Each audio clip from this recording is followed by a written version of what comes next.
मी आता 7वीतील विद्यार्थी आहे. माझ्या शाळेचे नाव जिल्हा परिषद प्राथमिक शाळा गुंडाळवाडी. आज मी तुम्हाला स्वातंत्र्य दिनाबद्दल थोडीशी माहिती सांगणार आहे. ती तुम्ही शांत चित्ताने ऐकावी ही माझी नम्र विनंती. डोळ्यात आसू आणि हुंडका गळ्यात दाटून येतो. डोळ्यात आसू आणि हुंडका गळ्यात दाटून येतो. जेव्हा हा तिरंगा हुतात्म्यांच्या स्मरणात फडकतो. जेव्हा हा तिरंगा हुतात्म्यांच्या स्मरणात फडकतो. रक्ताच्या थेंबाने शिकली ही माती आमची. रक्ताच्या थेंबाने शिकली ही माती आमची. याच मातीवर माझा जीव सखे ओवाळतो. याच मातीवर माझा जीव सखे ओवाळतो. आदरणीय व्यासपीठ गुरुजन वर्ग आणि माझे लाडक्या देशवासियांनो, आज या पवित्र व्यासपीठावर उभी राहून जेव्हा मी माझ्या भारत मातेच्या भव्य रूपाकडे पाहते तेव्हा माझा ऊर अभिमानाने भरून येतो. पण त्याच वेळी कृतज्ञतेने माझे डोळे अश्रूंनी पाणवतात.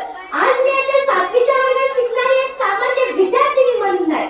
आज मी येथे 7वीच्या वर्गात शिकणारी एक सामान्य विद्यार्थिनी म्हणून नाही, तर या पुण्यभूमीत जन्मलेली, या मातीचे काम खेळू पाहणारी, या भारत मातेची एक लेक म्हणून माझे मनोगत व्यक्त करायला उभी आहे.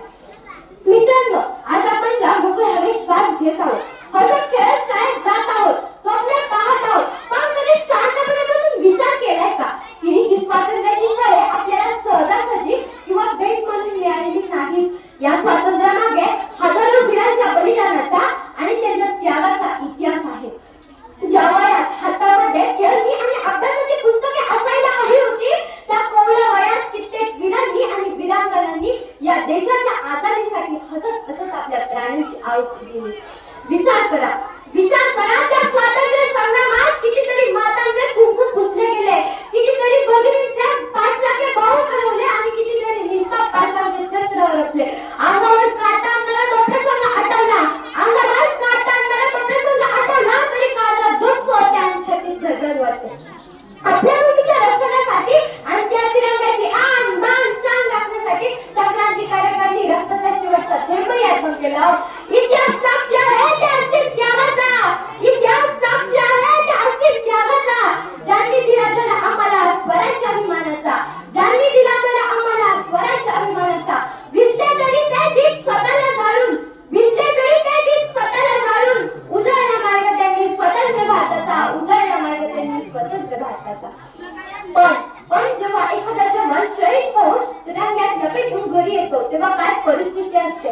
मागे त्याची वृद्ध आई, त्याची अर्धांगिनी आणि त्याची लहान मुले उघड्यावर पडतात. त्या कुटुंबाच्या दुःखाची आणि वेदनेची कल्पना जरी केली तरी गायत अवढण्यात दाखवून येतो.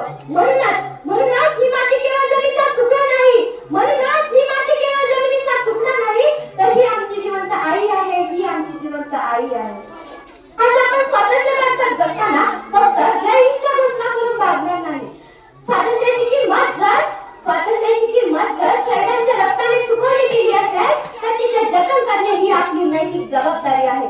आज या व्यासपीठावर मी तुम्हा सर्वांना एक प्रश्न विचारू इच्छिते. आपण आपल्या देशासाठी काय करू शकतो? मोठे सैनिक होऊन सीमेवर जाणे प्रत्येकाला शक्य नसले तरी आपण आपल्या रोजच्या आयुष्यात उत्तम नागरिक बनू शकतो. आपण कचरा रस्त्यावर न टाकता परिसर स्वच्छ ठेवू शकतो.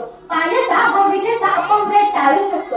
नियमांचे पालन करू शकतो आणि एकमेकांशी प्रेमाने वागू शकतो. एक सुसंस्कृत